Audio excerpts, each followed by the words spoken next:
So, let me ask you a question. Has anybody here ever met anybody famous or anybody like really important? Maybe a couple of you had? Yeah? A few hands raised. Anybody that maybe intimidated you a little bit? Somebody that's kind of a big deal? I thought about that question for myself this week, and I really couldn't think of anybody that I had met, except for a 3-second handshake. Alicia, you got problems, sister. Except for maybe a 3-second handshake with Al Roker in New York City. And it had no effect on me. That's probably the biggest deal I've ever met. But maybe when you've met that person, you reacted strangely. You don't react the same way you do with other people. Most of us, I think, have 3 basic reactions. Awkward nervousness, over-the-top excitement, or maybe it's somebody you don't like and you actually treat them with a little bit of disrespect. Hopefully, not too many of you in that third category. Most of us are probably in the first 2. Why do we do that? I think we do that because we have an overwhelming awareness of how small we are in the presence of someone who is a really big deal. They sign autographs all day long, and you live in Spindale, North Carolina, right? It's a weird interaction. Someone very small with someone very big. Well, now imagine you're a prisoner in another country, and you have a chance to meet the king.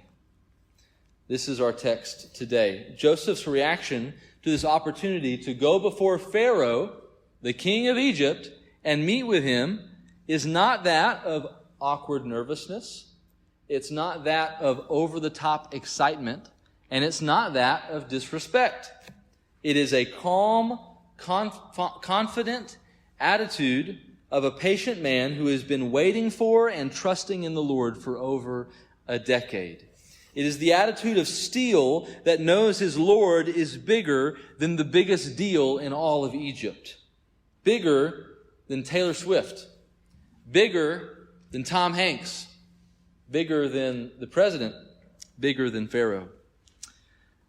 So far, our story, just 2 weeks back, this is our third week back in Genesis if you haven't been with us. And I'm sorry, I did not update the slides. So those aren't right. What's coming next? By the way, I just remembered I had made those earlier in the week and before I had finished my sermon, and they're not correct. So just ignore those. But this is our third week back in Genesis, and the first 2 weeks have largely been about suffering. We saw Joseph, who's been in prison now for over a decade, like I said, go from rags to riches and then back to rags pretty quickly. And now he's in prison. The jailer immediately promotes him to like professional jailer, helper, volunteer guy, and he's over the other inmates, over the other prisoners. And then there's a couple guys who come in, a cupbearer and a baker who committed some kind of offense, and they have dreams like Joseph knew all about. Joseph knew what it was like to have some strange dreams, and he interpreted their dreams for them. The cupbearer and the baker got out. The baker was executed. The cupbearer was restored according to the interpretation of their dreams. And Joseph said to the cupbearer, "Don't forget me. Remember me. Speak of me to Pharaoh so that I might have a chance to state my innocence," right? Plead a presidential excuse that he might be released because he didn't do anything wrong. So chapter 40 ended with us learning that the cupbearer did not remember Joseph, but forgot him, right? Such a sad statement. And so he spends an additional 2 years behind bars waiting for anything to happen. Joseph's life shows us 2 incredible pictures. We learned about genres today, especially this one. What kind of genre is this? All right, here's your quiz. Come on, y'all was there. Some of y'all was. What is it? Historical narrative, right? Historical narrative. We are telling the story of Joseph's life, and we learned that it's not prescriptive. The sermon is not be a Joseph, right? But we do look at Joseph's life, and we learn what the Lord was doing. And what we see is how we can suffer for God's glory. And we learn what the Messiah was going to look like when he came to suffer for God's glory. Because Joseph is a constant picture, as many of the archetypes were, towards Jesus, who was coming soon. Joseph's life starts getting better here in this chapter, but there is still a great deal of suffering to go. And behind the suffering, I'm giving you the same answer that I've given you from the beginning of this study, which is God is sovereign. And He's over it all. He's over it all. He is sovereign over Joseph in the pit. He's sovereign over Joseph on the throne. He's sovereign over 7 years of famine. And we won't get all the way into the famine. Like I said, we're going to stop at that verse. I think it's 41 or something like that. And we'll do the rest of the chapter next week. And I'm also going to preach a little bit different today. We've got a lot of text since recapping this dream a couple times. I usually try to sprinkle in the application as I preach. But I'm going to kind of walk through the text, and then the application is going to be at the end, right? So don't leave. Hold out to the end. I know we've got the Lord's Supper to come. So bear with me. But I've got it divided into two parts for us, and they are not on the slides. The first one is Pharaoh's dilemma, and the second is Joseph's solution. Pharaoh's dilemma and Joseph's solution. So Pharaoh's dilemma in the first half of the passage. So we learn immediately that it's been 2 whole years. The cupbearer left. Joseph waited. Maybe he was optimistic the first few days. But then a few weeks passed. Is he going to tell him, remember me? Talk to Pharaoh. A few months pass. A year comes. 2 years come. Maybe he was patiently waiting. But there was no word from the cupbearer that he made any mention of Joseph to Pharaoh. And we underestimate how long that must have felt, as he's already been in prison for some time. It certainly seemed like all was hopeless. But God revealed himself to the pagan king Pharaoh, the head honcho, the God incarnate Egyptian king who had some sketchy dreams of his own, right? And it's amazing the things that the Lord does to intervene in the affairs of man. We already saw him do this, though, back in Genesis chapter 20. You remember who the king of the Philistines was that Abraham had an interaction with? His name starts with an A. Abimelech. And they get to this Philistine land, and, he's like, oh no, what should I do? Let me pull out my old, handy-dandy notebook and do what I did before and just say, she's my sister, right? So they do the old sister act. Abimelech whisks her away, and the Lord shows up in the middle of the night to Abimelech and says what? You're a dead man. Y'all remember that? You're a dead man because you have Abraham's wife in your midst. And they had they'd been promised Isaac, and the Lord was not going to allow that to be interrupted. So he goes to Abimelech himself, and he's doing the same thing here through these strange dreams to preserve the bloodline of Israel. Pharaoh has 2 dreams, dreams of cows and dreams of corn. They were simpler times. The first dream, we have 7 attractive cows, plump cows. Can't say fat cows, right? That's not PC. They were plump and they were attractive. And and then there were 7, I guess we can say ugly thin cows that came up out of the Nile. So we've got, and this is, I don't know, cows would cool off in the water, a vivid dream, So we've got these cows coming up out of the water, out of the Nile, which was a source of life for them in Egypt. And the ugly cows eat the big plump cows. And he wakes up and he's like, whoa, what was that, right? Falls asleep again. Then he sees these big, beautiful ears of corn. And it's like that good Carolina corn, right? Sweet corn casserole, right? Come on. Y'all know how, one of my favorites. And then after the good corn comes 7 thin ears, blighted by the wind, that proceeded to swallow up the good corn. And then Pharaoh wakes up, and in the morning, the text says his spirit was troubled. He knew there was something serious about these dreams. He didn't wake up thinking, well, that was weird. He was sweating. He knew that he had had a divine interaction of some kind, and it scared him, right? and he probably knew that there was a negative connotation to the dreams. The Lord did not come right out and say, you're a dead man because my Joseph is in your prison. Instead, he gives them these dreams that would make that would make Pharaoh, who was godlike, to feel puny. He can't interpret them. He doesn't know what they mean. Pharaoh's like God of Egypt. He's supposed to know stuff. And now he can't interpret these dreams, but that's why he's got his magicians, right? So he calls them over, the wise men, and they could not interpret his dreams either. 3 times it says in the text, no one could interpret the dream. Not one. And this troubled the king even more. Even his experts were stumped. Meanwhile, we remember Jesus' explanation for why he chose to speak and teach in parables. Why did he do that? Matthew 13, Jesus says, to you it has been given to know the secrets of the kingdom of heaven, but to them it has not been given. This is why I speak in parables, because seeing they do not see, and hearing they do not hear, nor do they understand. These dreams came from God, therefore only God could give the interpretation of these dreams. And he was not giving them to anybody in Egypt. So Pharaoh needs a drink. A non-alcoholic drink, of course. So he calls his cupbearer and crushes up some good old grapes or whatever and gives them to Pharaoh. And the cupbearer remembers something.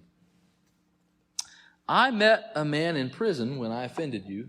Let's not go too far into that. But I met a man in prison named Joseph, who was a Hebrew, and he interpreted our dreams, me and the baker, and you executed him and restored me, and he was right about those interpretations.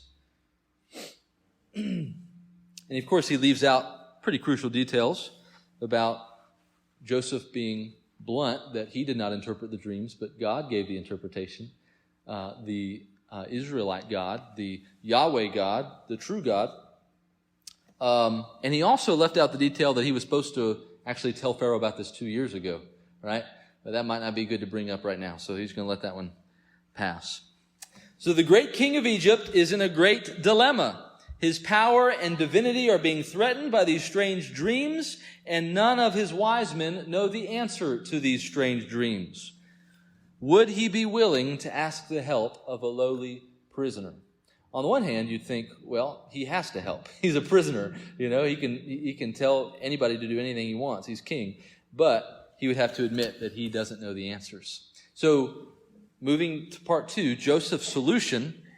The text says in verse 14 that Pharaoh sent and called Joseph, and they quickly brought him out of the pit. And I think it was done quickly to stress, one, how worried Pharaoh really was about these dreams, and maybe a little embarrassed to be asking help from a Hebrew prisoner, right? So this was quickly, rush him up here, don't let anybody see kind of thing. Joseph leaves the pit where he was living, and he gets cleaned up, shaves his face, puts on some clean clothes. Hebrews didn't really shave, Egyptians did. This was just how you approached a king. But it's also kind of like he's going in for a job interview, right? He wants to make a good impression. Got his resume freshened up. No, he doesn't have himself on his mind, but he does want to be respectful before the king. And here's where you and I would have probably reacted differently in Pharaoh's presence than Joseph does. After a decade in prison for something he didn't do, as a foreigner who didn't even belong in Egypt, who was now given the opportunity to suddenly talk to the king, you'd think he would have responded in the ways that we talked about earlier. Awkward nervousness, overexcited, or even disrespect. But none of that. He cuts his hair and he goes in before the king. After all, this was only the king of Egypt, not the king of kings. So Pharaoh says, I've had a dream and there is no one who can interpret it. I hear you've got a way with dreams, Mr. Hebrew. Verse 16, Joseph answered Pharaoh, it is not in me. God will give Pharaoh a favorable answer. And then Pharaoh begins to recap his dream again for Joseph. And that's just one word. That first word, it's not in me. It's just one word in the Hebrew. Really, really complex word. You know what it means? It means ain't me. I don't interpret dreams. God has the interpretation, right? I don't have a way with dreams. The Lord does. And though he doesn't use the official term for Yahweh here, the text says Ha Elohim, the God, capital G. The God will give you a favorable answer. Now remember, this is his first sentence to the king, and he is actually correcting him, saying that I don't interpret dreams, but my God, the true God, interprets dreams, and implying that there is a being and a divinity more powerful than Pharaoh. Pretty bold move for your first words before the king, right? It's amazing. Well, Pharaoh recaps his dreams. He adds a couple more details. He says the skinny cows were uglier than he'd ever seen in any other cow before. And he says that they were just as ugly after eating the plump cows. Like they didn't puff up. They stayed ugly and thin after eating the cows. And he adds that repeated phrase again at the end, mentioning for the third time, no one was able to interpret the dreams. No one was able to interpret the dreams. No one was able to interpret the dreams. After that final disclaimer, Joseph responds, the dreams of Pharaoh are one. God has revealed to Pharaoh what he is about to do. No one was able, but one. And here is a reminder of how Joseph so beautifully points us to Jesus Christ. There is a dilemma on their hands that gives clues to some kind of bad news. There is a threat that needs to be addressed immediately. The only problem is they can't fix it. They are lost. They are clueless. They have no way of escape. No one in all the land of Egypt can fix it. They don't understand it. They can't get out of this. They're lost. But God, who formerly spoke through the prophets in these latter days, has spoken to us through his Son. And what has he said through his Son? Ephesians 3:8.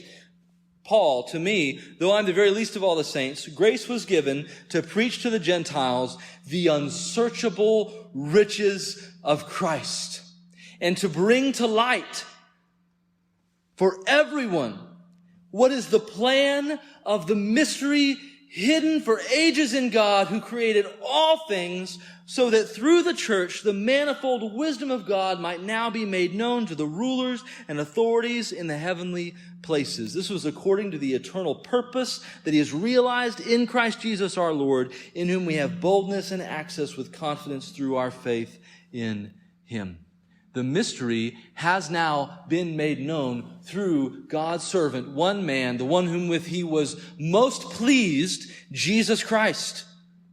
He came being able to fully interpret the mystery hidden for ages, how man can be made right with God. And it would be only through his blood shed. None of us could reverse the curse of sin and death, so God provided his own way of escape. The unsearchable riches of Christ have been made known to us for the forgiveness of sin, the washing of blood, that you and I might find redemption in Jesus Christ and his cross. Joseph was not Jesus, but Joseph goes before the king, risking his life to do what no other man could do, to prevent death and destruction for thousands.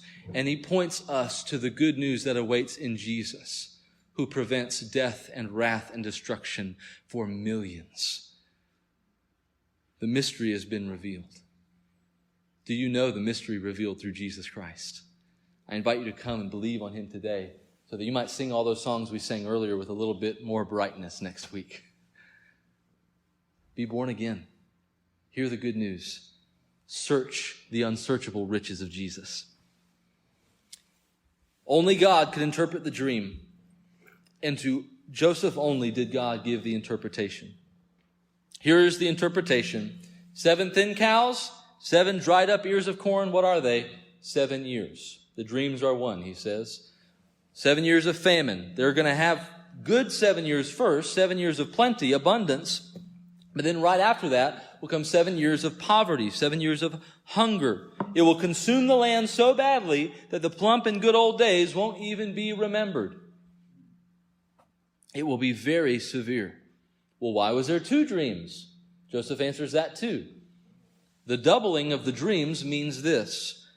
God has fixed it, and it will soon take place. It's doubled to show that there is nothing you can do to stop it. Pharaoh isn't God. God is God. And behind every king of earth is the King of Kings, who sovereignly rules and reigns and brings plenty and brings famine whenever he pleases and however he pleases.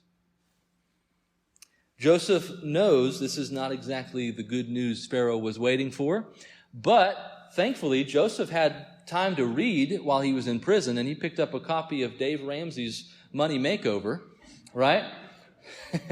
And he's got a plan, right? And he's not suggesting that he would be king or he would be overseer, but he says, listen, 7 years, 20% over 7 years, we can do this. We can do this, right? We've got 7 years of good. Let's take 1/5 of all that we have to save up for the rainy days. Appoint someone who can make this plan happen. A wise overseer who can go forth and do this.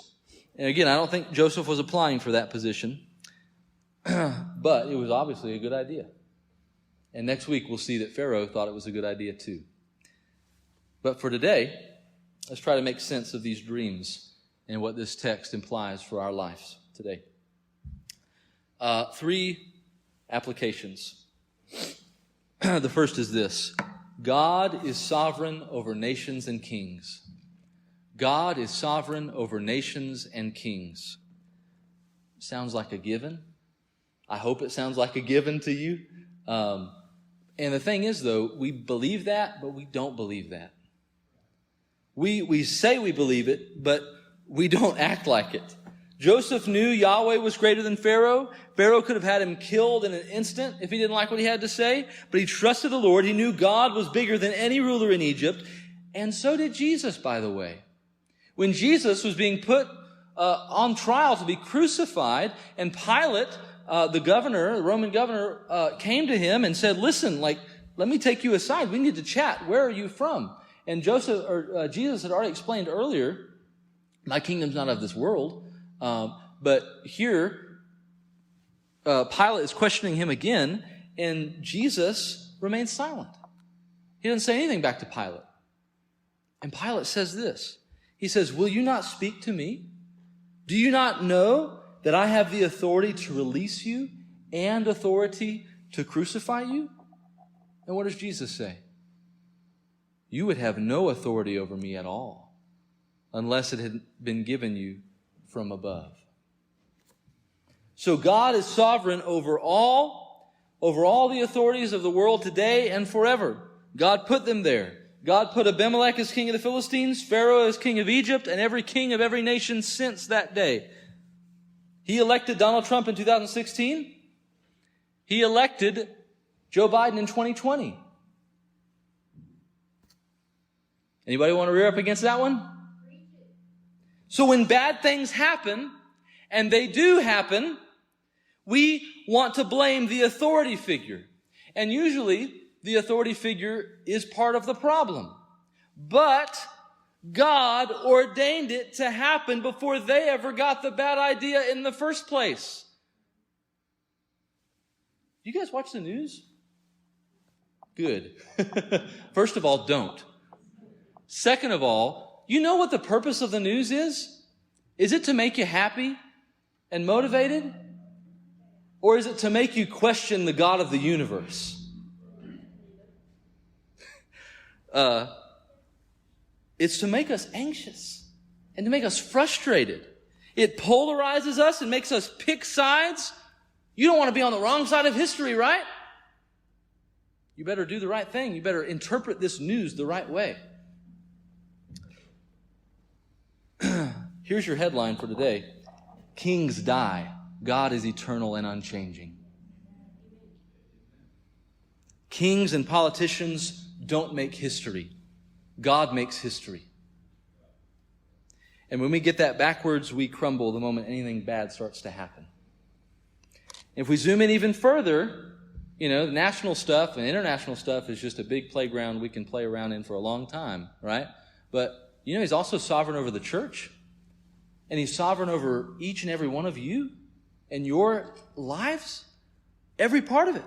He's sovereign over churches. He's sovereign over denominations. He's sovereign over the Southern Baptist Convention. He's sovereign over every church in Rutherford County. He's sovereign over this church and every event that's ever taken place at this church, every member that's come in, every member that's left, every sermon that has gone forward in this pulpit.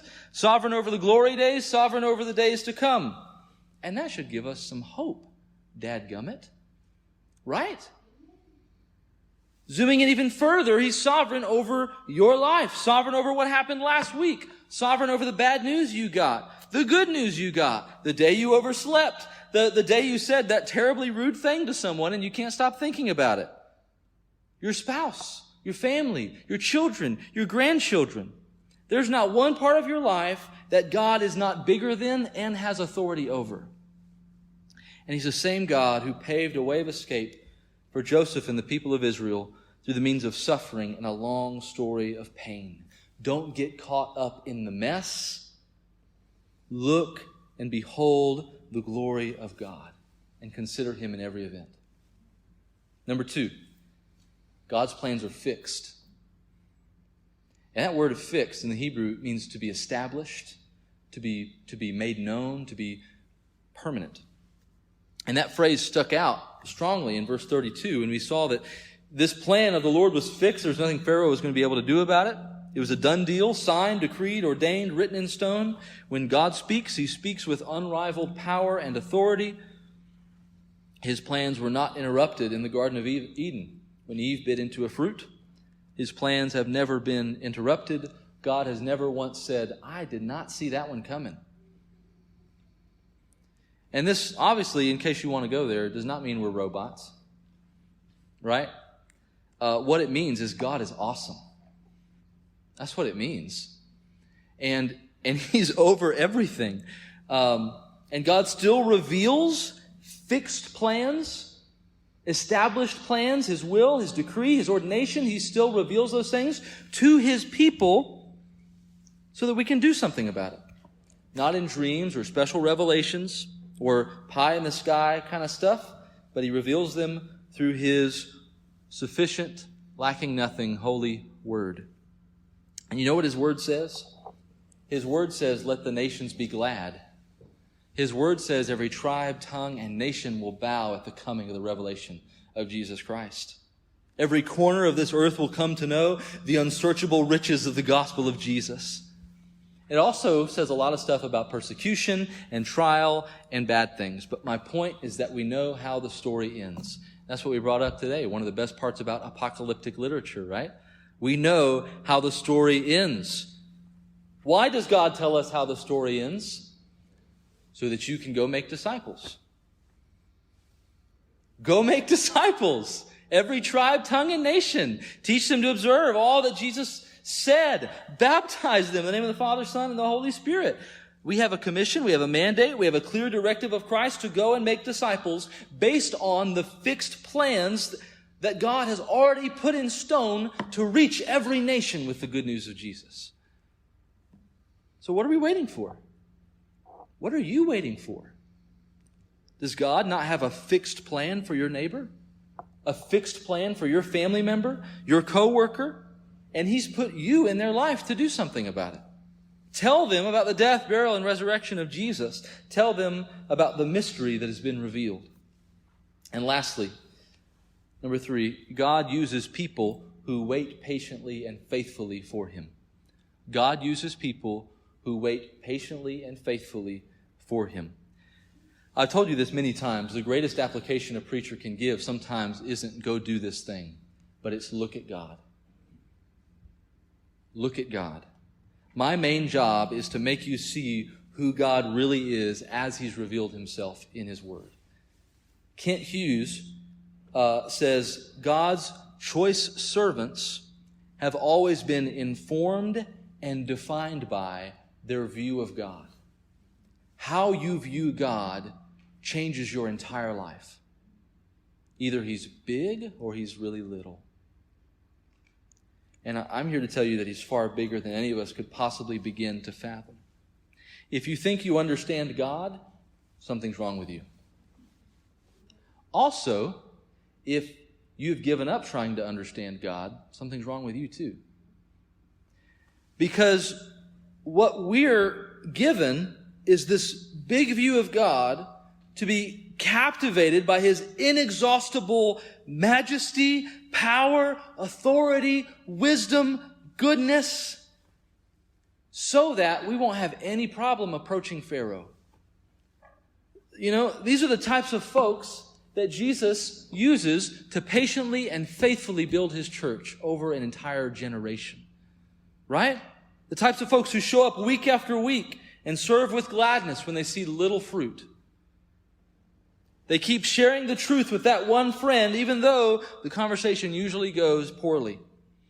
They keep doing the hard things that might make them unpopular, might make them called a liberal, might make them called ultra-conservative. But we keep doing them for the sake of the gospel and fidelity to Jesus. We labor, pouring ourselves out faithfully, knowing that in time there will be a harvest of righteousness to reap. What are you doing here at Main Street? What are you sowing here at Main Street? Do you believe in a big God, or do you believe in a little God who doesn't really do that much? You know what we believe? We believe in a God who became a man and dwelt among us, and we saw His glory on the earth. And you know why He became a man? He became a man so that He would have flesh that could be broken and blood that could be poured out. And that's exactly what He did. So that you and I could see the wrath of God on the cross and then see it removed for sinners who place their faith in Him. And go forward confidently, knowing His glory, His goodness, His power and authority, and His fixed plans that are good.